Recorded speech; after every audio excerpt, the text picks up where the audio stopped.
সোমবার রাতে হঠাৎ করেই একটা বিস্ফোরক পোস্ট সোশ্যাল মিডিয়াতে, যেখানে জি বাংলার চিরদিনই তুমি যে আমার ধারাবাহিকের নায়ক জিতু কলের নামে একগুচ্ছ অভিযোগ তুলেছেন দিতিপ্রিয়া রায়।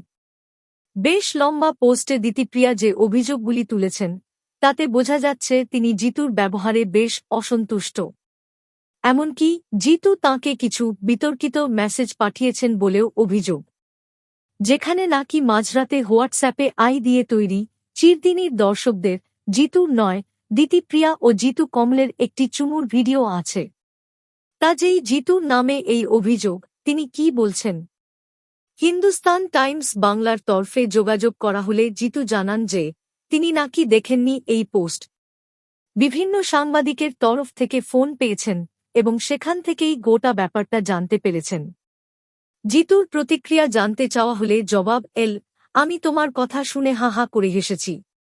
কি বলব এটা নিয়ে? বলেছি বাচ্চা, কিডিশ, ইমম্যাচিওর। জিতু আরও জানান যে তিনি এই নিয়ে আপাতত কিছু লিখতে চান না সোশ্যাল মিডিয়াতে।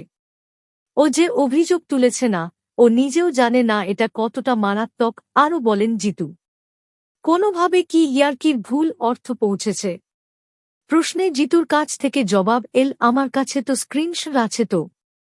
যখন আমি বুঝলাম ইয়ার্কিটা ওই তরফ থেকে হচ্ছে, আমার তরফ থেকে নয়, তখন আমি চুপ করে গেলাম, কথা বলতাম না বেশি। হয় না তুমি আমার সঙ্গে মজা করছ? আমি যেই মজা করলাম সেটা গায়ে মেখে ফেল, আমি তাই চুপ করে গিয়েছিলাম। ভীষণ ইমম্যাচিওর। দিতিপ্রিয়ার পোস্টের পর কি ধারাবাহিকে প্রভাব পড়বে? জিতু বলেন, আমি খুব প্রফেশনাল মানুষ। এই ছোট ছোট জিনিসগুলোকে গায়ে নিলে বড় জিনিস আসলে তা তো নিতেই পারব না। খুব ছোট ব্যাপার, সেটে কাজ করতে সমস্যা হবে। জিতু বললেন, না, মনে তো হয় না আমার দিক থেকে কোনো সমস্যা হবে। আমার হওয়ার কথা নয়। দিতিপ্রিয়ার পোস্ট আসার পর প্রযোজনা সংস্থার কারোর সঙ্গে কথা হয়েছে জিতুর?